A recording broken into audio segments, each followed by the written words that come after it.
Hey there, Tim Holmes here. Glad to have you guys along with me again for another storytelling. This is the Pick Your Part storytelling for March. If you don't know what Pick Your Part is, basically people can vote for a whole month on the different parts they want included in a storytelling. This last month they spent voting on Twitter, on Instagram, and at timholmes.com on the Google form that allows you to fill out the different parts you want to have as part of the story. Now, there were so many great ideas shared this month that I decided to combine a couple of them just to get as many different people's ideas into the story as possible. And this story is all about an inventor who's trying to change the world with her inventions, but she doesn't have the best luck creating inventions that actually do something helpful. So we'll see how this whole adventure turns out. Everybody voted, and the winning title for this story is actually Intent to Invent. So I present to you here the story, the Pick Your Part story for March called Intent to Invent. Marjorie Snugglepea thought herself an inventor, and she had locked herself away in her laboratory for years and years and years, working on different projects all the time, sometimes working on more than one project at the same time. And sometimes she got a little confused, and that made her projects not always turn out exactly the way she wanted them to. For example, one time she built a robot to clean the dishes. She thought this would be so great that we would never have to clean any dishes. We would have this robot just turn it on when it's time to do dishes, and the robot would take care of dishes, and you could just rub your tummy and enjoy the dessert that you just finished. And so, when this robot was ready, she brought it out to her young family. She brought it out to her daughter, who herself was a mother, and she brought it out to show her grandchild, Carl. And Carl was very excited to see a robot. Carl was only 5 years old, and he loved robots. And so, as the dish cleaning robot came out, Marjorie presented it to her family and said, "Look, look, look. All you've got to do is fill the sink with your dirty dishes, park the robot in front of it, and we'll make sure that there are no dishes for you to ever clean again. You won't have any dishes to do." That's what this robot has been programmed to do. And so she showed them by turning on the power switch on the robot's neck. Click! Boom! Turned on the robot, and the robot went, dishes recognized. No more dishes to clean, no problem. And she got right to work. She turned on the water in the sink, and she poured in some soap. And the suds went up and the water filled up in the sink. She turned off the pipes and she reached into the dishes. And this impressed the family very, very much. And so they all left the kitchen and went to go have a nice chat in the living room. But it wasn't too long before they heard smash. Uh-oh. Maybe the robot dropped a dish. And then they heard it again. Smash! Tinkle, tinkle, tinkle. Crash! Bang! Boing! And the whole family ran into the kitchen, and the robot was happily grabbing dishes, turning around, pshing, and smashing them on the floor. And Snugglepea went, "No, no, no, robot, what are you doing? You're supposed to be cleaning the dishes." And the robot went, "No more dishes to clean. No more dishes to clean." And Marjorie raced and turned off the off switch. And she spent the whole night cleaning up. And then the next day, she had to go to the store to buy her family some more dishes. Now, a few weeks later, Marjorie came out of her laboratory and had another great idea. She had a voice-activated pen. And the pen looked so cool. It had like a little tripod stand, and you put it in the tripod stand, and it had another little power switch. And of course, her family was very nervous about this power switch because the last power switch didn't work out so well. But Marjorie assured them nothing could go wrong with a voice-activated pencil. And so she showed them how easy it was. There was never going to be any more sore wrists or sore hands when writing. And you could even email directly from the pen. All you needed to do was talk and tell the pen what you were going to say. And so Marjorie showed them. She turned on the pen, bring, and a bright green light showed up on the pen. It looked very nice. And she put a piece of paper under the pen, put the pen on the paper, and she said, "Writing mode, activate." And the pen said, writing mode activated. And then she said, you, said the pen. And it wrote the word you on the page. And the family was very impressed. Had Marjorie Snugglepea finally invented something that would work? And then Marjorie said, could. And the pen said, should. And she said, no, could. Could, said the pen. And it wrote could on the paper. And then Marjorie said, watch. And the pen said, wash. And old Marjorie said, no, watch. And the pen said, watch. And it wrote watch on the paper. And then she said, more. And the pen said, your. And Marjorie said, what? And the pen said, but. And Marjorie went, oh gosh, and.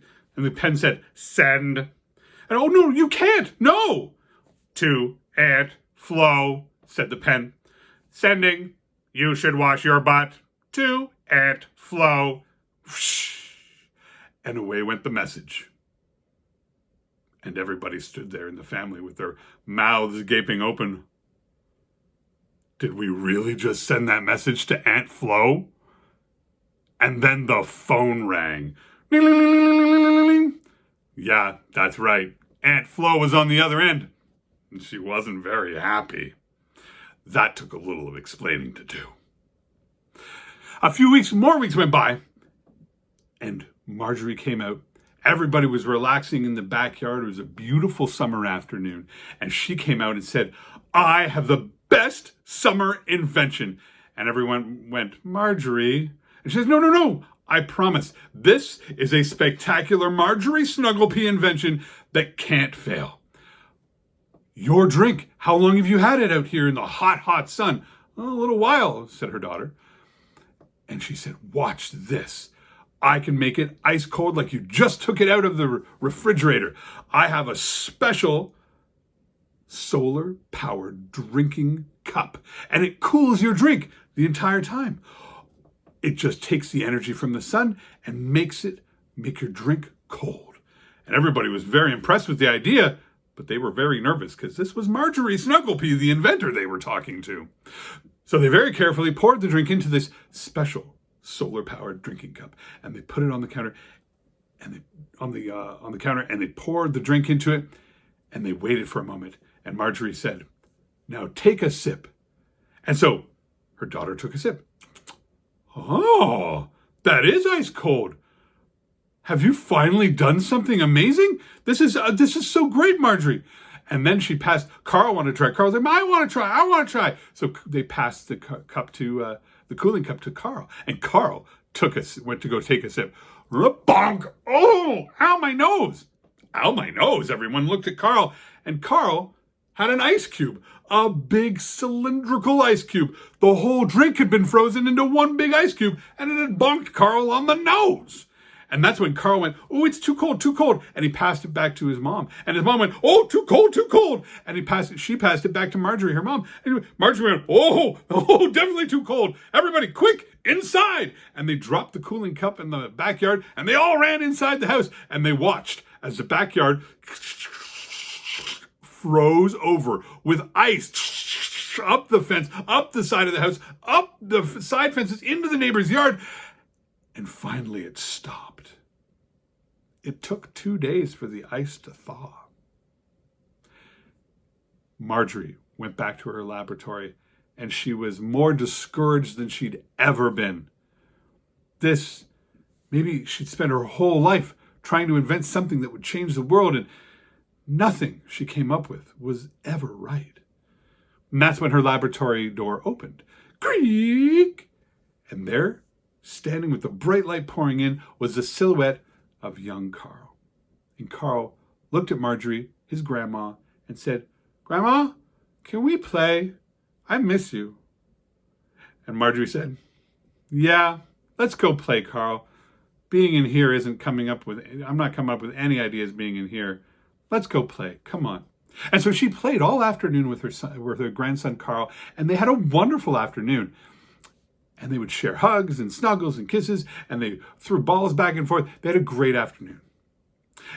And that as Marjorie was about to, Carl was about, had to go in for dinner, and Carl ran up to his grandma, Marjorie, and gave her a big, tight, squeezy hug. And he said, "Grandma, my favorite thing is hugging you. I wish we could hug more." And he ran inside for dinner.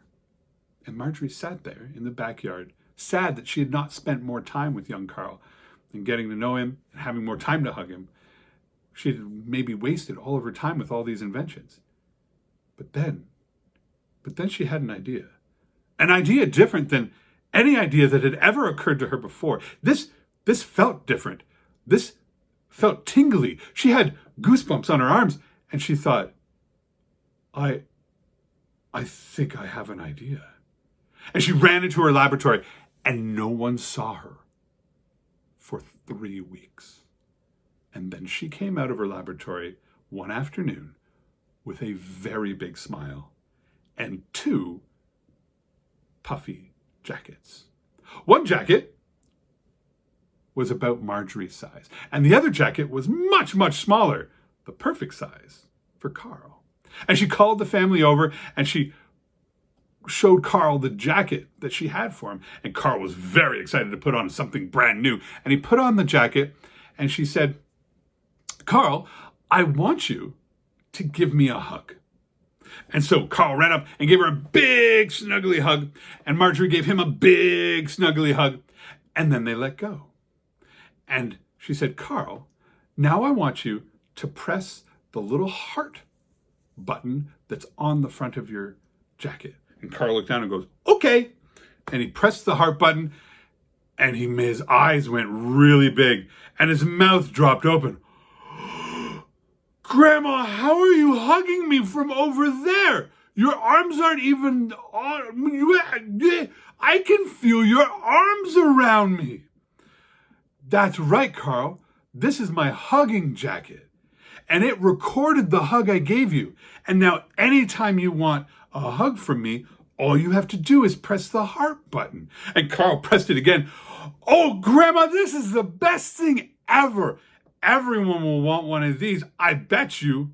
And as Marjorie pressed her heart button and felt Carl's hug on her jacket that it had recorded, Marjorie nodded her head and said, "Carl, I think you're right." The end. Ladies and gentlemen, that was your Pick Your Part story for March. As of this evening, we're going to have a brand new voting form for April coming up on timholmes.com. You'll also be able to vote via Twitter as well. So guys, I hope you check out the voting for next month, and you'll be a part of creating the story that I get to tell April 13th. The 13th of every month, we get a new voting form show up and a new story to build. And every 13th of every month, I get to tell you guys the story that you voted for in the previous month. So guys, that was Intent to Invent. That was your story. I hope you enjoyed it. As always, take care of yourselves, take care of your friends, and have fun creating. Cheers.